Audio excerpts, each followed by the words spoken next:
Hi, I'm మను, ఆయుర్వేదం family coach. ఈ రోజు మనం కిడ్నీ స్టోన్స్ గురించి మాట్లాడుకుందాం. ఈ రోజుల్లో చూసుకుంటే చాలా మందిలో కిడ్నీ ప్రాబ్లమ్స్, ఈ కిడ్నీలో స్టోన్స్ ఉండడం అండ్ వీళ్ళు సర్జరీ చేయించుకోవడం, మళ్ళీ కిడ్నీలో స్టోన్స్ ఫామ్ అవ్వడం, సో ఇలా జరుగుతుంది. సో అయితే ఈ కిడ్నీ స్టోన్స్ ఉన్నప్పుడు వీళ్ళకి ఏంటంటే పెయిన్ అనిపించడం అండ్ యూరిన్ అనేది ఫ్రీగా రాకపోవడం, ఫ్రీక్వెంట్ గా ఇంకా పెయిన్ కిల్లర్స్ వేసుకుంటూ ఉంటారు. కంట్రోల్ అవుతుంది, అగైన్ మళ్ళీ రిపీట్ అవుతుంది.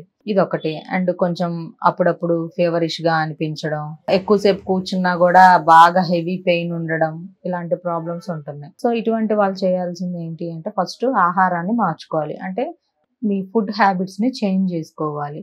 సో ఎటువంటి ఫుడ్ తీసుకోవాలి అని అంటే మనం తీసుకునే ఫుడ్ లో ఎక్కువగా ఫైబర్ అండ్ వాటర్ పర్సెంట్ ఎక్కువగా ఉండేది ఉండాలి. అంటే ఫైబర్ అంటే పీచు పదార్థం, వాటర్ పర్సెంట్ అంటే ఎక్కువగా నీటి శాతం ఉండే కూరగాయలని, ఆకుకూరల్ని తీసుకోమని చెప్తున్నాము. సో అయితే ఈ రెండు ఉన్న ఆహారాలు ఏంటి అని అంటే ఫర్ ఎగ్జాంపుల్ మనం వెజిటేబుల్స్ తీసుకుంటాము, గ్రీన్ లీఫ్స్ తీసుకుంటాము డైలీ. సో అయితే ఈ రెండిట్లో మనకి వాటర్ అండ్ ఫైబర్ బాగా పుష్కలంగా ఉంటది. అంటే పీచు పదార్థము అండ్ నీటి శాతం ఎక్కువగా ఉంటది ఈ రెండిట్లో. సో అన్ని కూరగాయలు, ఆకుకూరలు తీసుకోండి ఎవ్రీడే. సో అండ్ లేదు అంటే డైలీ ఒకటైనా, డిపెండ్స్ ఆన్ అది మీ సిచ్యువేషన్ బట్టి మీరు తీసుకోవచ్చు. బట్ ఏదో ఒకటైతే రెగ్యులర్ గా ఆకుకూర, ఒక కూరగాయ ఉండేలా రెగ్యులర్ ఫుడ్ లో మీరు యాడ్ చేసుకోండి.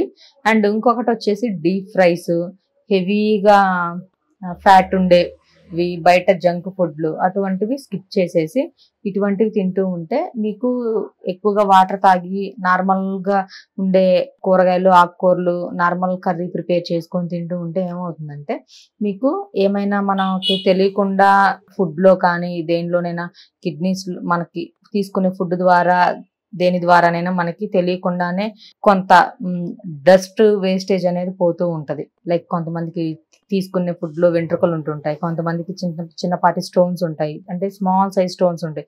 అవి లోపలికి వెళ్ళి పెద్ద పెద్దగా ఫామ్ అయ్యే ఛాన్స్ అనేది ఉంటది. సో ఇలా తీసుకునే ఆహారం ద్వారా కూడా మనకి స్టోన్స్ ఫామ్ అయ్యేది ఉంటుంది. అండ్ బ్యాడ్ ఫ్యాట్ ఎక్కువైనా కూడా ఈ స్టోన్ మనకి వచ్చే ఛాన్స్ ఉంటది. అసలు స్టోన్స్ ఎలా ఫామ్ అవుతాయి అని అంటే అండి, మనం బ్యాడ్ కొలెస్ట్రాల్ ఎక్కువగా ఉండే తీసుకున్నాం అనుకోండి, అది నార్మల్ గా ఒక కొలెస్ట్రాల్ లాగా మనకి బాడీలో ఏదో ఒక పార్ట్ లో స్టోర్ అయి ఉంటుంది.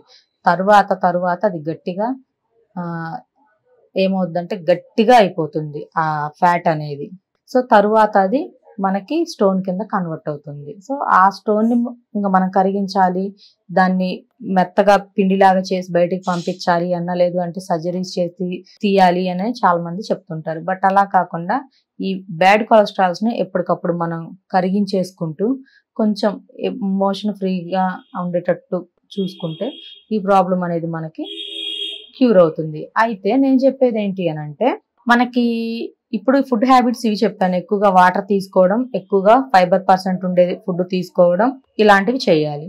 అండ్ కొంచెం బ్యాడ్ కొలెస్ట్రాల్స్ ఉండేవి కంట్రోల్ చేసుకోవాలి. సో అయితే ఆయుర్వేదంలో దీనికి ఒక టిప్ చెప్తాను. అదేంటి అని అంటే కొండపిండి ఆకు.